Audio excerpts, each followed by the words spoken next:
Assalamualaikum warahmatullahi wabarakatuh. Perkenalkan, nama saya Zaki Zaukan Adisti dari Prodi TRPL 2C Pagi. Di video kali ini saya akan mengerjakan tugas praktikum AS pemrograman basis data. Untuk soal yang pertama, kita perlu membuat database sesuai dengan ketentuan soal sebagai berikut. Lalu kita insert beberapa data untuk dilakukan pengetesan. Oke, untuk pertanyaan yang pertama, tampilkan daftar nama pelanggan beserta total uang yang telah mereka belanjakan. Diurutkan dari total belanja terbesar. Tampilkan hanya pelanggan yang telah berbelanja lebih dari 500.000. Pertama-tama, kita mengambil kolom nama dari tabel PL alias pelanggan.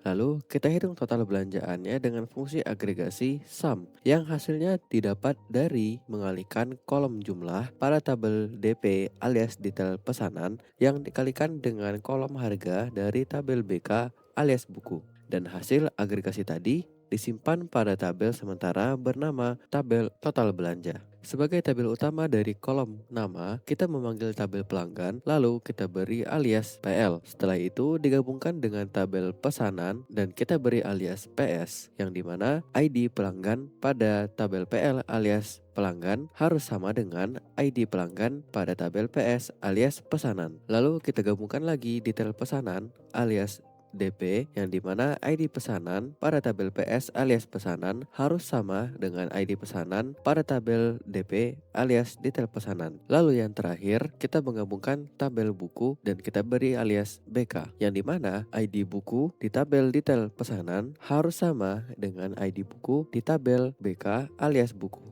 Setelah selesai menggabungkan, kita mengelompokkan hasilnya berdasarkan ID pelanggan dari tabel PL alias pelanggan dan nama dari tabel PL alias pelanggan. Lalu untuk mendapatkan hasil yang lebih spesifik lagi, kita menggunakan fungsi agregasi having sum yang mengalihkan jumlah dari tabel detail pesanan dikalikan dengan harga dari tabel buku yang hasilnya lebih besar dari 500.000.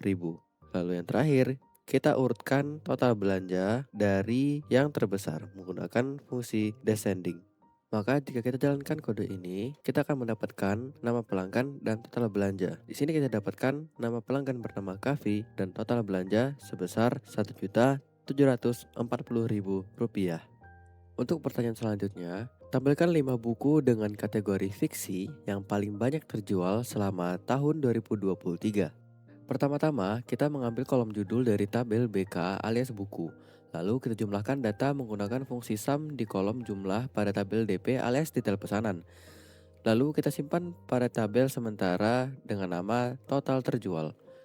Sebagai tabel utama dari kolom judul, kita panggil tabel buku dan diberi alias BK. Lalu kita gabungkan tabel detail pesanan dan kita beri alias DP, yang dimana ID buku pada tabel BK alias tabel buku dan tabel DP alias tabel detail pesanan harus sama. Setelah itu kita gabungkan lagi tabel pesanan alias PS, yang dimana ID pesanan pada tabel detail pesanan dan tabel pesanan itu harus sama juga. Lalu untuk mendapatkan hasil yang spesifik, kita filter menggunakan where pada kolom kategori yang merupakan fiksi dan tahun tanggal pesanan 2023 yang tercatat pada tabel pesanan. Lalu setelah dikelompokkan berdasarkan ID buku dan judul dari tabel buku dan diurutkan berdasarkan total terjual dari yang paling besar. Terakhir, kita batasi hasilnya agar hanya 5. Jika kita jalankan,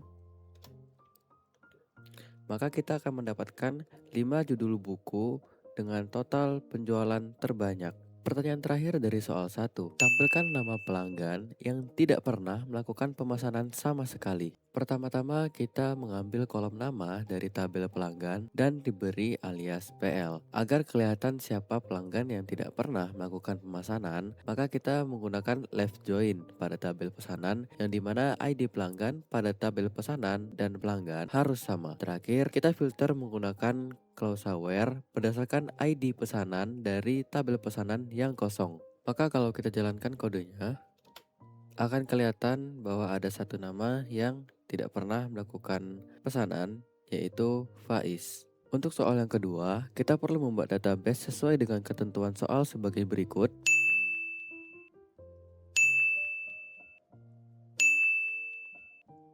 Lalu kita coba insert beberapa data untuk dilakukan pengetesan.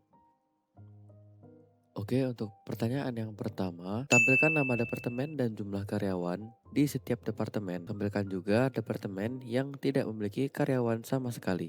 Pertama-tama kita mengambil kolom nama departemen dari tabel departemen dengan alias D. Lalu kita menggunakan fungsi count untuk menghitung karyawan berdasarkan ID karyawan di tabel K alias karyawan. Lalu hasilnya disimpan di tabel sementara bernama jumlah karyawan. Sebagai tabel utama dari kolom nama departemen, kita panggil tabel departemen dan diberi alias D. Lalu kita gabungkan tabel karyawan dengan alias K menggunakan left join, yang dimana ID departemen pada tabel karyawan dan departemen harus sama. Terakhir, kita kelompokkan berdasarkan ID departemen dan nama departemen dari tabel D alias departemen. Kalau kita jalankan kodenya, maka di sini kita dapat melihat nama departemen dan jumlah karyawan dari masing-masing departemen. Oke, untuk pertanyaan yang kedua, temukan nama lengkap karyawan yang memiliki gaji di atas rata-rata gaji seluruh karyawan di perusahaan.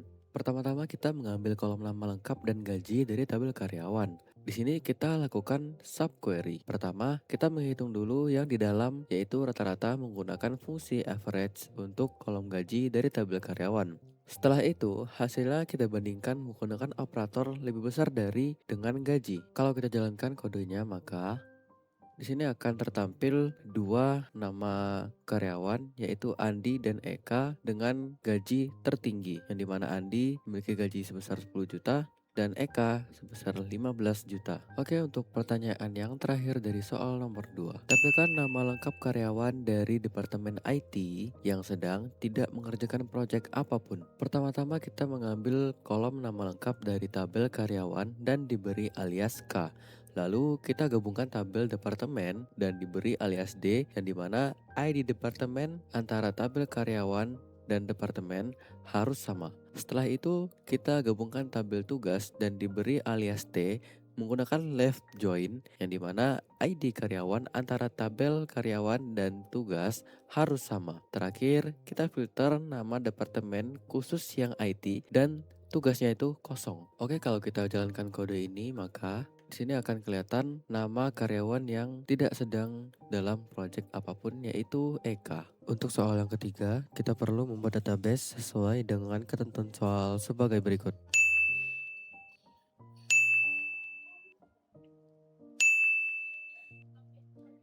Lalu kita insert beberapa data untuk dilakukan pengetesan.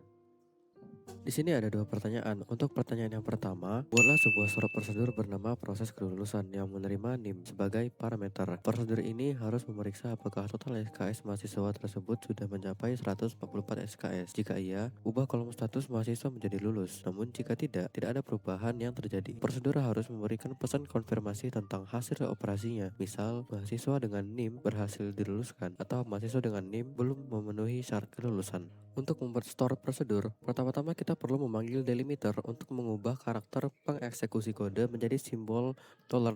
Lalu kita beri nama untuk prosedur ini adalah proses kelulusan yang menerima inputan NIM. Setelah itu baru kita mulai pemrosesannya. Kita siapkan variabel kosong untuk menampung data total SKS dari mahasiswa tersebut. Lalu kita ambil data total SKS dari tabel mahasiswa dan dimasukkan ke dalam variabel kosong tadi. Lalu kita filter berdasarkan NIM dari inputan NIM tadi. Setelah mendapatkan datanya, di sini kita lakukan pengecekan. Jika total dari SKS-nya mencapai 144 atau lebih, maka kita update pada kolom status di tabel mahasiswa menjadi lulus. Lalu kita filter berdasarkan inputan NIM tadi agar memastikan data yang diupdate adalah data dengan NIM mahasiswa yang dituju dan memunculkan pesan lulus.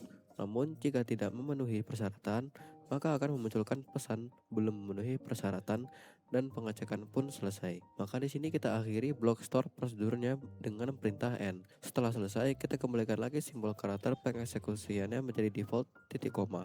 Sekarang mari kita coba eksekusi kode berikut. Dan store prosedur di sini berhasil kita buat. Sekarang mari kita coba cek store prosedur yang tadi kita buat. Pertama-tama kita lihat data yang sekarang. Di sini terlihat kalau statusnya belum lulus. Lalu setelah store prosedur dipanggil untuk NIM 101, di sini memunculkan pesan berhasil diluluskan. Sedangkan Untuk NIM 102, karena belum memenuhi syarat, di sini munculkan pesan kalau belum memenuhi syarat kelulusan. Kalau kita cek lagi ke tabel mahasiswa setelah dirubah, maka untuk mahasiswa dengan NIM 101 berhasil lulus, sedangkan mahasiswa dengan NIM 102 masih belum lulus. Untuk pertanyaan kedua, buatlah sebuah function bernama hitung IPK yang menerima NIM sebagai parameter dan mengembalikan return nilai indeks prestasi kumulatif atau IPK mahasiswa tersebut. IPK dihitung dengan rumus jumlah dari perkalian SKS dengan bobot nilai dibagi dengan jumlah SKS. Langkah pertama seperti soal sebelumnya, kita mengubah simbol eksekusi menjadi dolar-dolar menggunakan delimiter. Lalu kita buat fungsi bernama hitung IPK yang menerima inputan NIM. Lalu nantinya kita harus menerima return berupa nilai desimal. Di sini kita perlu menambahkan deterministik agar pembuatan function tidak error. Ini diperlukan karena peraturan dari SQL yang cukup ketat. Setelah itu kita mulai pemrosesannya. Pertama kita siapkan dulu variabel kosong untuk menghitung IPK. Lalu kita hitung dengan membagi total bobot dengan total SKS. Tapi sebelum itu, pastikan kita menggabungkan dulu tabel nilai dengan tabel mata kuliah menggunakan join. Lalu difilter datanya khusus untuk NIM yang sedang diinputkan saja. Untuk bagian total bobot, kita perlu mengalihkan SKS dengan nilai hurufnya. Karena nilai huruf tidak bisa dikalikan secara matematika, kita menggunakan case statement dengan mengubah hurufnya menjadi angka. Untuk 4 itu A, untuk 3 itu B, untuk 2 itu C, untuk 1 itu D, dan untuk 0 itu E. Selain itu, kita anggap 0. Setelah huruf berhasil berubah menjadi angka, baru kita bisa mengalihkan dengan SKS dan kita totalkan semuanya menggunakan fungsi sum. Hasil penjumlahan ini tinggal kita bagi dengan total keseluruhan SKS. Hasil akhir perhitungan IPK ini kita masukkan ke dalam variabel kosong yang sudah disiapkan tadi.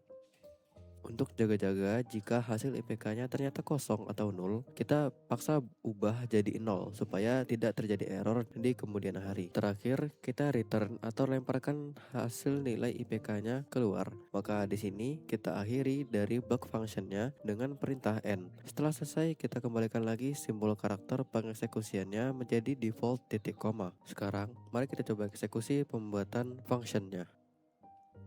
Sekarang, mari kita coba cek dari function yang kita buat tadi. Pertama-tama, kita lihat data yang sekarang, yaitu data yang sebelum kita rubah. Di sini terlihat kalau IPK-nya masih belum ada. Lalu, setelah function dipanggil, di sini terlihat kalau IPK-nya sudah langsung terhitung otomatis. Dengan NIM 101 memiliki IPK 3,56 dan NIM 102 memiliki IPK 1,78. Untuk soal yang terakhir, kita perlu membuat database sesuai dengan ketentuan soal sebagai berikut.